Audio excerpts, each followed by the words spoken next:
આખરે જાય તો ક્યાં જાય જગતનો તાત? કારણ કે જગતના તાતની ખેડૂતની હાલત કફોડી બની ગઈ છે. ખાતર, બિયારણ, દવા બધા પાછળ અધધ ખર્ચો કર્યો, તનતોડ મહેનત કરી, ડુંગળીનું વાવેતર કર્યું અને જ્યારે મહેનતનું ફળ લેવાનો સમય આવ્યો તો નસીબમાં રાતા પાણીએ રડવા સિવાય જાણે કંઈ જ લખ્યું નથી. ડુંગળીની નિકાસ પર રોક લગાવી દેવામાં આવી છે અને એવામાં ખેડૂતોને ડુંગળી રસ્તા પર ફેંકવી પડી રહી છે. આ હાલ બેહાલ વચ્ચે માર્કેટિંગ યાર્ડમાં ડુંગળીની ખરીદી કરવાનો કોક માર્કેટિંગ યાર્ડમાં નિર્ણય લેવામાં આવ્યો છે, પણ ત્યાં પણ ભાવને લઈને હૈયા હોળી તો ઊભી ને ઊભી છે. જગતના તાતની હાલત કફોડી. નિકાસબંધીના નિર્ણયથી કમર તૂટી. બીજી તરફ ભાવ ન મળવાથી મુશ્કેલી. કસ્તુરી આજે પોક મૂકીને રડાવે છે. કેન્દ્ર સરકારે ડુંગળીની નિકાસ પર પ્રતિબંધ લગાવી દીધો છે. આ નિર્ણયથી ખેડૂતોમાં ભારે રોષ પ્રવર્તી રહ્યો છે. નિકાસ પર પ્રતિબંધ છે, જેના કારણે ખેડૂતોની આવક પર મોટો ફટકો પડ્યો છે. સ્થાનિક કક્ષાએ સારા ભાવ ન મળતા હોવાની ખેડૂતો ફરિયાદ કરી રહ્યા છે અને એવામાં નારાજ જગતનો તાત રસ્તા પર ડુંગળી ફેંકી વિરોધ કરવા મજબૂર બન્યો છે. ઉપલેટામાં પારાવાર નુકસાની વેઠી રહેલા ખેડૂતોએ રસ્તા પર ડુંગળી ફેંકી દીધી. તો કોઈએ ડુંગળીનો હાર બનાવીને પહેરીને નારાજગી દર્શાવી, તો કોઈ ટ્રેક્ટર ભરીને નીકળ્યું અને રસ્તામાં જે મળ્યું એને મફતમાં ડુંગળી વહેંચી દીધી. મહા મહેનતે પકવેલી ડુંગળીને આજે જગતનો તાત રસ્તા પર ફેંકવા મજબૂર બન્યો છે. ભાવ ન મળતા હવે તેને રસ્તા પર વહેંચી રહ્યો છે. સરકાર પાસે એ જ આશા રાખી રહ્યો છે કે નિકાસબંધીનો નિર્ણય દૂર કરવામાં આવે અથવા તો સરકાર આ ડુંગળીની પોષણક્ષમ ભાવે ખરીદી કરી લે. ખાસ કરીને બાયોદર પટ્ટીના ગામડા અયણી, વડાળી, ખીરસરા, નાગવદર આ બાજુના વિસ્તારોમાં હજારો હેક્ટરમાં ડુંગળીનું વાવેતર થયું છે. અત્યારે ડુંગળીનો ઊભો પાક ખેતરોમાં પડેલ છે અને ડુંગળીના ભાવ ઘટી જતા ખેડૂતો પાયમાલ થઈ ગયા છે. ખેડૂતોને આ ડુંગળી ઉપાડવાની પણ મજૂરી માથે પડે એવી સ્થિતિ છે. આ સ્થિતિમાં ખેડૂતો માથે ઓઢીને રોવાનો વારો આવ્યો છે. ત્યારે ખેડૂતોએ નક્કી કર્યું છે કે આ વેચવા જાય બજારમાં અહીંથી વાહન ભરી અને વેચવા જાય અને દલાલી આપીએ એના કરતાં તો મફત મજૂરીમાં આપી દઈએ તો પણ આપણને એક ધાર્મિક ફાયદો તો મળશે. એમ થાય કે આપણે ધર્માદો કર્યો છે. આવા હેતુથી આજે ઉપલેટા શહેરના અને તાલુકાના ખેડૂતો પોતાના વાહનો ભરી અને ડુંગળીનું મફત વેચાણ ઉપલેટા શહેરમાં કરી રહ્યા છે. મફત ડુંગળી આપવામાં આવશે. અહીંથી ઉપલેટા લગીને અમે આવ્યા છે ડુંગળી વેચવા. 800 રૂપિયાની ડુંગળી આપણે વેચેલી હતી. કોઈ વેપારી લેવા ન આવ્યા, બધી જાજી ડુંગળી ઉગી ગઈ અને કોઈ લેવા ન આવ્યું નિકાસબંધીને કારણે. એના હિસાબે ડુંગળી અમે અહીંથી ઉપલેટા લગીને વેચતા આવ્યા છે. ખોબા મોટે 7 ટ્રેક્ટર મોકલ્યા છે. ઉપલે ગોંડલ, કનોણા બધે થઈને 7 ટ્રેક્ટર અલગ અલગ દિશામાં મોકલ્યા છે. આ ખેડૂતની વેદના છે. ખેડૂતની આમાં કોઈની બીજી વેદના નથી. મારા બાપ, ખેડૂત અમું જોવો. બીજું તો થયું, ખેડૂત અમું જોવો મારા વાલા, મારા બાપ, ખેડૂત અમું જોવો. ખેડૂતોની આકરી નારાજગી રાજ્યભરમાં જોવા મળી રહી છે.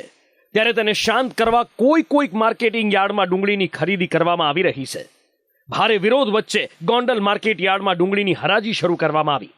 પોલીસ બંદોબસ્ત વચ્ચે હરાજીનું આયોજન કરવામાં આવ્યું હતું.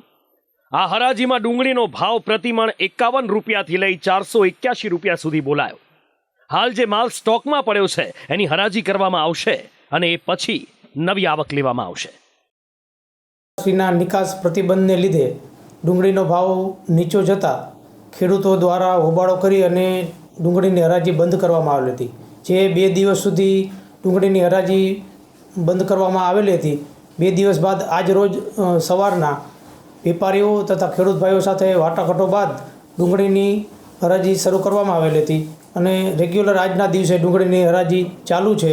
ડુંગળીનો 20 કિલોનો ભાવ 51થી લઈ 481 સુધીનો ભાવ છે અને જે માલ સ્ટોકમાં પડેલ છે તે માલનો 2 દિવસ સુધી હરાજી લેવામાં આવશે. ત્યારબાદ નવી આવક શરૂ કરવામાં આવશે. રાજકોટ માર્કેટ યાર્ડે પણ ખેડૂતો પાસેથી ડુંગળીની ખરીદી કરવાનો નિર્ણય કર્યો છે.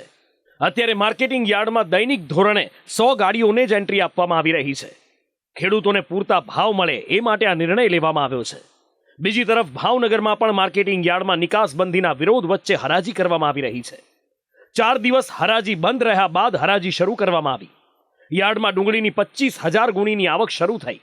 ગોંડલ, રાજકોટ અને ભાવનગર માર્કેટિંગ યાર્ડમાં વિરોધના વંટોળ વચ્ચે ખેડૂતોની નારાજગી વચ્ચે હરાજી કરવામાં આવી હતી.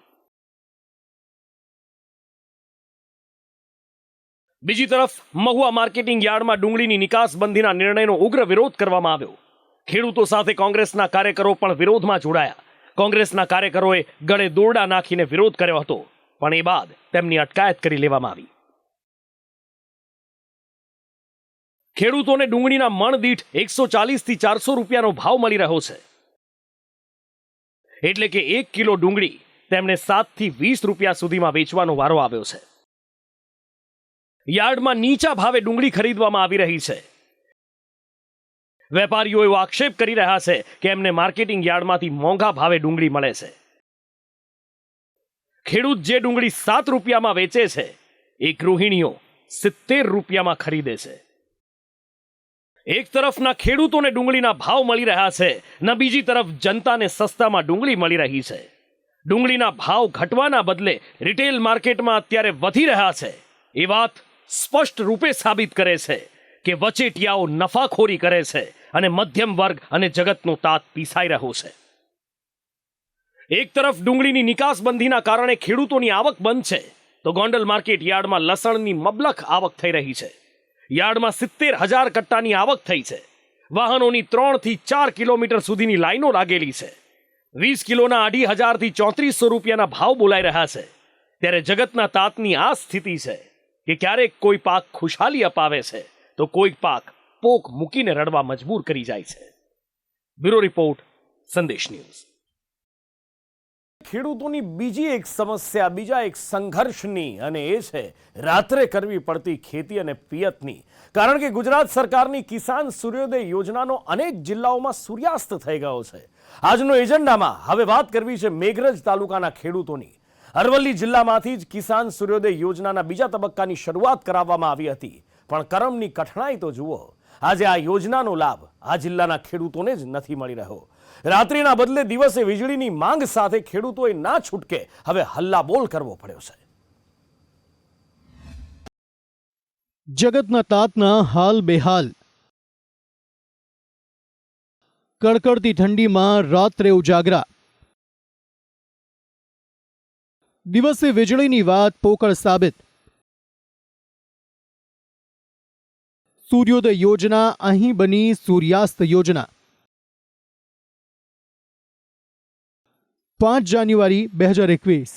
5 જાન્યુઆરી 2021ના દિવસે તે સમયે તત્કાલીન મુખ્યમંત્રી વિજય રૂપાણીની ઉપસ્થિતિમાં અરવલ્લીમાં ખેડૂતોને દિવસે વીજળી આપતી કિસાન સૂર્યોદય યોજનાના બીજા તબક્કાની શરૂઆત કરવામાં આવી હતી. આ યોજના જિલ્લાના 104 ગામોમાં શરૂ કરવામાં આવી હતી. 16 ડિસેમ્બર 2023 મતલબ કે 5 જાન્યુઆરી 2021 જિલ્લાના 104 ગામોમાં આ યોજના શરૂ કરાઈ, જે બાદ હવે 3 વર્ષ જેટલો સમય વીતવા આવ્યો છે. તે બાદ હજી પણ અનેક તાલુકાના ખેડૂતો દિવસે વીજળી મેળવી શક્યા નથી. દિવસે વીજળી ન મળવાના કારણે મેઘરજ તાલુકાના ખેડૂતોને અત્યારે રાતા પાણીએ રડવું પડે છે. ડિસેમ્બરની કડકડતી ઠંડી, જ્યાં લોકો ઘરની બહાર નીકળવાનું રાત્રિના સમયે ટાળતા હોય છે, તેવામાં ધરતીપુત્રોએ ના છૂટકે પાણી વાળવા માટે પોતાના ખેતરોમાં જવું પડે છે. હાડ થીજવી દે તેવી ઠંડીમાં મજૂરી કરવી પડે છે. મેઘરજ તાલુકાના ગામડાઓમાં દિવસના બદલે રાત્રે સિંચાઈ માટે વીજળી આપવામાં આવે છે, જેથી ખેડૂતોએ રાત્રે ઉજાગરા કરવા પડે છે. શિયાળામાં ઘઉં, ચણા જેવા પાકોને યોગ્ય પ્રમાણમાં પાણી મળી રહે તે માટે ખેડૂતોએ કડકડતી ઠંડીમાં પિયત માટે ખેતરોમાં રહેવું પડે છે. રાત્રિનો સમય શ્રમિક પણ ન મળી રહેવાના કારણે ખેડૂતોએ જાતે મહેનત કરવી પડે છે. આ કડકડતી ઠંડીમાં થીજી જવાય, ઠંડીમાં તકલીફ પડે અને માણસ કોઈ વાળવા તૈયાર નથી. જાતે પાણી વાળવા જવું પડે એવી તકલીફ છે. એટલે દિવસે આવે સારું સાહેબ. ખેડૂતોએ મોંઘા ભાવનું ખાતર ઉપયોગમાં લીધું, રાસાયણિક દવાઓનો છંટકાવ કર્યો, ઘઉં, ચણા, દિવેલાનું વાવેતર કર્યું. હવે ખેતીમાં સિંચાઈ માટે વીજળી એ મુખ્ય સ્ત્રોત છે. આ સમસ્યાથી તંત્ર પહેલેથી અવગત છે. દિવસે વીજળી મળે જેથી પિયત સારી રીતે થઈ શકે, અને આ અંગે અનેકવાર ખેડૂતોને રજૂઆત પણ કરવામાં આવી, પરંતુ તંત્રના આંખ આડા કાન કરવાની ટેવના કારણે સમસ્યા ઠેરની ઠેર રહી જાય છે. રાત્રે હાડ થીજવી દે તેવી ઠંડીમાં બહાર નીકળવાના કારણે ખેડૂતો બીમાર પડે તેવી સંભાવના વધી જાય છે. તો ભૂતકાળમાં ખેડૂતનું મૃત્યુ થવાના કિસ્સા પણ બન્યા છે. અમારે શું કે રાત્રે લાઇટ આવે છે એની તકલીફ પડે કેમ કે રાત્રે કોઈ પણ માણસ થીજી જાય, કદાચ ન કારણે મરી જાય તો એનું કોણ ભોગવે? એટલા માટે અમારે દિવસે લાઇટ આપી હોય તો સરકારશ્રીને અમે નમ્ર વિનંતી. અહીં માત્ર ઠંડીની જ સમસ્યા નથી, પરંતુ રાત્રિના સમયે ખેડૂતો બહાર નીકળે તો વન્ય પ્રાણીઓ હુમલો કરે તેનો પણ ભય રહે છે. ખેડૂતો પાણી વાળવા નીકળે ત્યારે નીલગાય, દીપડા, રોજડા તેમના પર હુમલો કરે છે તેનો ભય પણ ખેડૂતોને સતાવે છે. આમ તો દિવસનું જો લાઇટ મળે તો સારું રહે. રાતે વન્ય પ્રાણીઓનું, જાનવરનું અને આટલી કડકડતી ઠંડીની અંદર જો પાણીવાળું બહુ જ કષ્ટીનું હોય છે. માટે જો દિવસે લાઇટ મળે તો એનું સારું એવું રહે અને સરકારશ્રી આનો માટે કોઈ સારું પગલું ભરે. કેમ કે લગભગ ગુજરાત રાજ્યની અંદર 70% દિવસનું લાઇટ થઈ ગયું છે, જ્યારે અમારા મેઘરજ તાલુકાની અંદર હજી એનો કોઈ અમલ થયો નથી. તો એનો જલ્દી અમલ થાય એ માટે અમે અપીલ કરીએ છીએ. વન્ય પ્રાણીઓથી બચવા માટે તો દિવસે જ લાઇટ જોઈએ, રાત્રે તો બિલકુલ આ શક્ય જ નથી. અત્યારે આ કકડતી ઠંડીમાં આટલા બધા રાત્રે લાકડા બાળીને પણ રાત ગુજારવી પડે ને એવી ઠંડીમાં પાણી વાળવાનું એક બાજુ માણસની તકલીફ, બીમારીનો ભોગ બને, એક બાજુ લગ્નની મોસમ હોય, કોઈ પણ જગ્યાએ જવાય નહીં, બધી રીતે તકલીફો પડતી હોય. ખાસ તો વન્ય પ્રાણીઓથી અત્યારે ભૂંડ ભરવું, પેલા રોજડાની બહુ તકલીફ હોય છે. રાત્રે બહુ જ પરેશાની હોતી હોય છે. એટલે દિવસે મળે એવી મહેરબાની. અને મેઘરજ તાલુકાનો અરખામણો ગણ્યો એવું લાગે છે કે હજુ બધા તાલુકામાં વારો આવી ગયો, પણ મેઘરજ તાલુકાનો વારો હજુ દિવસના લાઇટનો આવ્યો નથી. આ અગાઉ મોડાસા તાલુકાના ખેડૂતોએ દિવસે વીજળીની માંગ સાથે રેલી યોજી હતી. હાથમાં બેનરો લઈ મોટી સંખ્યામાં ખેડૂતોએ વિરોધ નોંધાવ્યો હતો. આ અંગે જિલ્લા કલેક્ટરને આવેદનપત્ર આપીને રજૂઆત કરવામાં આવી હતી. દિવસે વીજળી આપો, જય કિસાનનો નારો સાર્થક કરો, ભગવાનને માથે રાખો, ખેડૂતોને દિવસે વીજળી આપો જેવા લખાણવાળા બેનરો સાથે જગતના તાતે વિરોધ નોંધાવ્યો હતો. કાતિલ ઠંડી વચ્ચે પોતાના મહામૂલા પાકને બચાવવા ખેડૂતો પિયત કરી રહ્યા છે. એક બાજુ કિસાન સૂર્યોદય યોજનાની અમલવારી સારી રીતે થતી હોવાના મસમોટા દાવા કરાય છે, પરંતુ મેઘરજ તાલુકાના ગામડાઓમાં વાસ્તવિકતા અલગ જ જોવા મળે છે. તેવામાં મજબૂરીના કારણે ખેડૂતોએ રાત્રિના સમયે દરરોજ ઉજાગરા કરવા પડી રહ્યા છે. બ્યુરો રિપોર્ટ, સંદેશ ન્યૂઝ. સલામત સવારી એસટી અમારી, પણ બેઠા પછી જવાબદારી તમારી. થાય છે ને હળવો અનુભવ જ્યારે એસટીની કેટલીક બસોમાં બેસો ત્યારે, હે ને? વાત બિલકુલ બંધ બેસતી છે કે એસટી વિભાગની બેદરકારીના કારણે કેટલાય અકસ્માત થયા છે અને હવે તો આદિવાસી જિલ્લાના બાળકોને ખૂબ મુશ્કેલી વેઠવી પડી રહી છે. જોખમી સવારી સાથે મજબૂરી એવી બની છે કે બસનો ટાઈમ સાચવવા માટે સ્કૂલ વહેલી છોડી દેવી પડે છે. બાળકો, સ્થાનિકો, વાલીઓ, સ્કૂલના પ્રિન્સિપાલ બધા જ રજૂઆતો કરીને થાક્યા છે, પણ તંત્ર છે કે કાન બહેરા કરીને બેઠું છે. બધી જ રજૂઆતો ત્યાંથી પાછી ફરે છે. સલામત સવારી એસટી અમારી, બેઠા પછી જવાબદારી તમારી. ઘેંટા બકરાની જેમ એક બસમાં ભરાયેલા આ બાળકો છોટાઉદેપુરના બોડેલીના છે. બોડેલીના ચલામલીમાં આવેલી અમૃતબા શાળાના આ વિદ્યાર્થીઓ છે. સ્કૂલ છૂટવાના સમયે તેમના વિસ્તારના રૂટની એક જ એસટી બસ હોવાથી બાળકો ધક્કા મુક્કી કરી જીવના જોખમે બસમાં મુસાફરી કરવા માટે મજબૂર બન્યા છે. આટલી ભીડમાં, ગર્દીમાં જ્યાં શ્વાસ લેવું પણ મુશ્કેલ લાગે એવી ઠસોઠસ ભરેલી બસમાં આ નાના નાના બાળકો મજબૂરીના માર્યા મુસાફરી કરી રહ્યા છે. અમારે જવા આવવા માટે ખૂબ જ તકલીફ પડે છે. 3 થી 4 વર્ષ થઈ ગયા આના એ જ પરિસ્થિતિ છે. બસની માંગ કરીએ છીએ પણ કોઈ આપતા નથી. અમારા વાલીઓ અને શિક્ષકો પણ રજૂઆત કરી છે અને આવો જો પરિસ્થિતિ રહે તો અમે કઈ રીતે ભણી શકશું? 180 થી વધુ વિદ્યાર્થીઓ એક જ બસમાં અને સિંગલ રોડ છે. બસ ન આવે તો તેથી અમારે ઘરેથી લેવા બોલાવવું પડે, નહીં તો અમારો વિસ્તાર જંગલ વિસ્તારનો છે તેથી અમારે અઘરું પડે છે. આ તો ઠીક, પણ શાળા છૂટવાના સમયે એક જ બસ હોવાથી શાળા દ્વારા પણ બાળકોને વહેલા છોડવા પડે છે. સાંજે 4:20 બસ આવે છે એટલે સ્કૂલ સમયની પહેલા 4:15 વાગે છોડી મૂકવામાં આવે છે, કારણ કે ગ્રામ્ય વિસ્તારમાં બીજી કોઈ વ્યવસ્થા પણ નથી.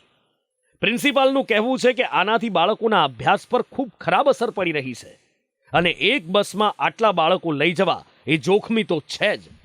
પ્રિન્સિપાલ પણ કહી રહ્યા છે કે તંત્રને અમે વારંવાર રજૂઆત કરી છે, પણ એ રજૂઆતો તંત્રના બહેરા કાને અથડાઈને પાછી ફરે છે. આ 180 થી 190 બાળકો વચ્ચે માત્ર ને માત્ર એક જ બસ ફાળવવામાં આવેલી છે. હવે આ એક જ બસની અંદર એક સિંગલ પટ્ટીના રોડ ઉપર આટલા બધા વિદ્યાર્થીઓ બેસીને જ્યારે આવે છે ત્યારે એની પરિસ્થિતિ શું થતી હશે?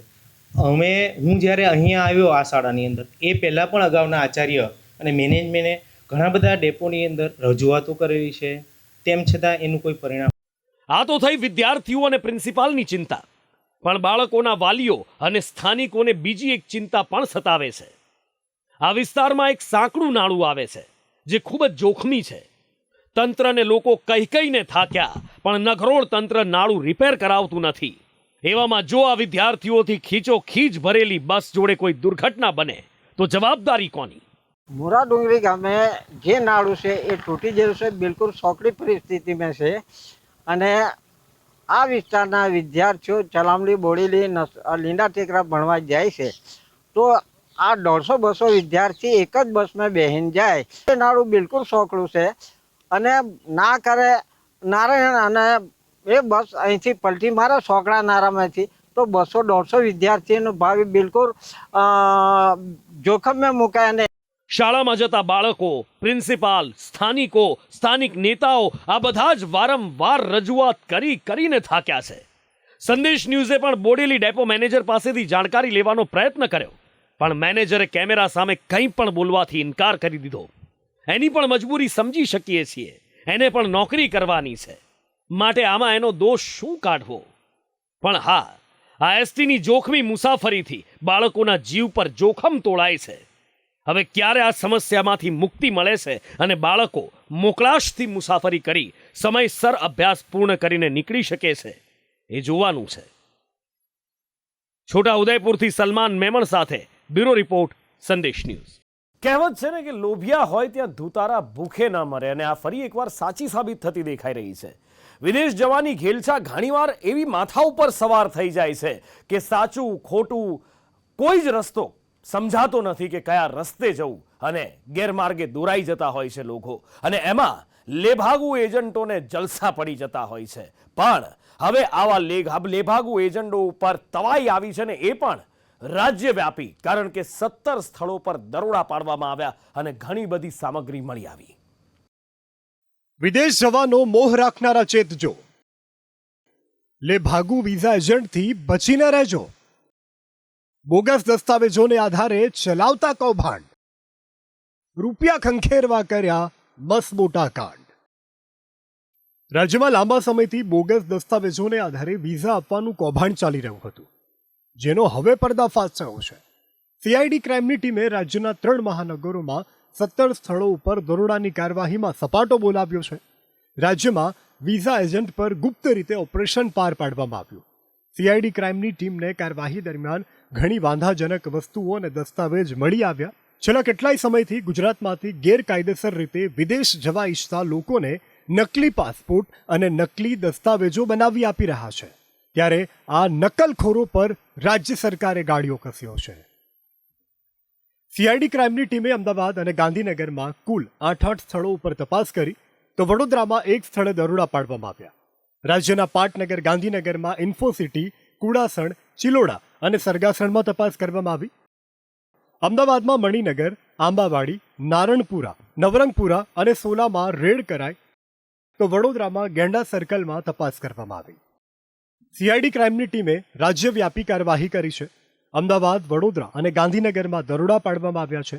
17 સ્થળોએ દરોડાની કાર્યવાહી કરવામાં આવી, જેમાં 37 પાસપોર્ટ, 182 પાસપોર્ટની નકલ અને 79 માર્કશીટ જપ્ત કરવામાં આવી. 52 ઇલેક્ટ્રોનિક ગેજેટ, 9 અન્ય સર્ટિફિકેટ પણ કબજે કરવામાં આવ્યા. 8 જેટલા નોટરી સિક્કા અને રબર સ્ટેમ્પ પણ મળી આવ્યા છે. સીઆઈડી ક્રાઇમની ટીમે અન્ય પુરાવા પણ કબજે કર્યા છે. સીઆઈડી ક્રાઇમની ટીમને વર્ક પરમિટના લેટર પણ મળી આવ્યા છે. વિદેશ મોકલવાના બહાને વિઝા એજન્ટ્સ મોટા રકમે લે છે અને પછી એ લોકો વિદેશ મોકલતા નથી કે મોકલ્યા બાદ ત્યાંથી પરત આવવા પડે છે, ત્યાંના એરપોર્ટથી, ખાસ કરીને અમેરિકા, કેનેડા, ઓસ્ટ્રેલિયા એવા કન્ટ્રીઓથી. તો તે આધારે અમે છેલ્લા 1 મહિનાથી સર્વેલન્સ. મહત્વનું છે કે સીઆઈડી ક્રાઇમની ટીમ 1 મહિનાથી ઓપરેશન ચલાવી રહી હતી. 100 કરતાં વધુ પોલીસ અધિકારીઓ અને કર્મચારીઓ આ ઓપરેશનમાં સામેલ થયા હતા. આ કૌભાંડને બહાર પાડવા માટે ડમી વ્યક્તિઓ મોકલવામાં આવ્યા હતા. ઓપરેશન માટે 17 ટીમો 17 સ્થળોએ રવાના કરાઈ હતી. માત્ર લોકેશનની જ જાણકારી ટીમને અપાઈ હતી. તપાસ કરનારી ટીમોને પણ દરોડા સ્થળે પહોંચી અને તેમને સોંપાયેલા કવર ખોલ્યું હતું, જેમાં કામગીરીની વિગતો અપાઈ હતી. 4 ડીવાયએસપી, 1 એસપી અને 17 teams, each team headed by PA અથવા પીએસઆઈ, એક મહિલા કોન્સ્ટેબલ અને તે ઉપરાંત 2 કોન્સ્ટેબલ, હેડ કોન્સ્ટેબલ કક્ષાના અધિકારી તેમજ પંચો સાથે અમદાવાદ, ગાંધીનગર અને વડોદરા ત્રણેય જિલ્લાના લગભગ 17 સ્થળે સંયુક્ત રીતે એક જ સમયે 12:15 થી 12:30 વાગે તમામ સ્થળે રેડ કરવામાં આવેલ છે. ખોટા દસ્તાવેજોને આધારે વિઝા પ્રક્રિયા કરવામાં આવતી હોવાની તેવી અનેક ફરિયાદો મળી રહી હતી. વિઝા એજન્ટો દસ્તાવેજો બનાવવા મસમોટી રકમ વસૂલતા હતા, જેમાં મોટા ભાગે અમેરિકા, કેનેડા અને ઓસ્ટ્રેલિયા જવા ઈચ્છતા લોકોને તેઓ પકડતા હતા. દરોડા પાડવા જનાર ટીમને પણ ઓપરેશન અંગેની અગાઉથી જાણકારી આપવામાં આવી નહોતી, જેના કારણે ઓપરેશન સફળ રીતે પાર પડી શક્યું છે. બ્યુરો રિપોર્ટ, સંદેશ ન્યૂઝ.